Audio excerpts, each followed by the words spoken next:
થોડા સમય અગાઉ સમગ્ર ગુજરાતમાં લંપી નામના વાયરસે કહેર મચાવ્યો હતો। ત્યારે ગુજરાતમાં સૌથી વધુ ગૌશાળાઓ બનાસકાંઠામાં આવેલી છે। ત્યારે આ લંપી વાયરસે બનાસકાંઠાની અનેક ગૌમાતાઓને ભરડામાં લીધી હતી અને મોટા પ્રમાણમાં ગૌમાતાઓના મોત પણ નીપજ્યા હતા।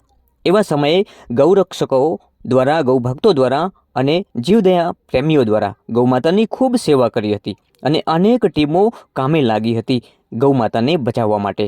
ત્યારે આવા સમયે દિયોદર તાલુકાના વાતમ ગામના યુવા ગ્રુપ દ્વારા એક સંકલ્પ લેવામાં આવ્યો હતો કે જો આ લંપી વાયરસથી ગૌમાતા બચી જશે અને ટૂંક સમયમાં લંપી નામનો વાયરસ લુપ્ત થઈ જશે તો વાતમ યુવા ગ્રુપ દ્વારા ગેળા હનુમાન દાદાને 52 ગજની ધજા ચડાવવામાં આવશે અને એ પણ યુવા ગ્રુપ દ્વારા વાતમથી પગપાળા યાત્રા લઈ ગેળા સુધી પહોંચશે અને ગેળામાં બિરાજમાન હનુમાન દાદાના સાનિધ્યમાં આ 52 ગજની ધજા ચડાવવામાં આવશે એવી યુવા ગ્રુપ દ્વારા બાધા માનતા રાખવામાં આવી હતી।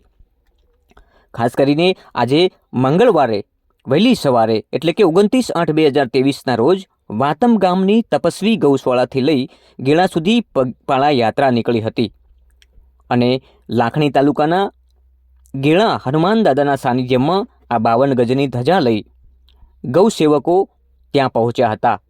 જે પ્રકારના દ્રશ્યો આપ જોઈ રહ્યા છો, આ વાતમથી ગેળા સુધીની પગપાળા યાત્રા ગૌમાતાને બચાવવા માટે એક બાધા માનતા રાખવામાં આવી હતી અને આખરે એ બાધા અને માનતા પૂર્ણ કરવાનો સમય આવી ગયો હતો।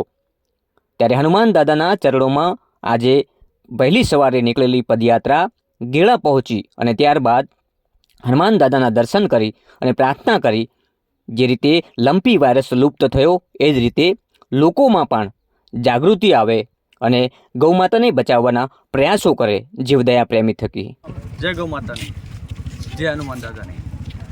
આથી સમગ્ર ગુજરાતની અંદર લંપી વાયરસનો રોગ આવેલો હતો તે દરમિયાન વાતમ ગ્રામજનો, ગૌ ભક્તો અને યુવા ગ્રુપ દ્વારા જે લંપી વાયરસની અંદર ગાયો માટે દોડધામ કરી, દવાઓ કરી અને સેવા કરી પૂરી ગામજનો, પૂરા આખા ગામે તેના માટે એક માનતા રાખેલ હતી કે સમગ્ર ગુજરાતની અંદર લંપી વાયરસ નામનો રોગ નાબૂદ થશે તો અમે વાતમ તપસ્વી ગૌશાળાથી કરી અને 52 ગજની ધજા સાથે ગેળા હનુમાનજી દાદાએ દર્શને આવશું અને ધજા ચડાવશું એવી અમારી માનતા હતી।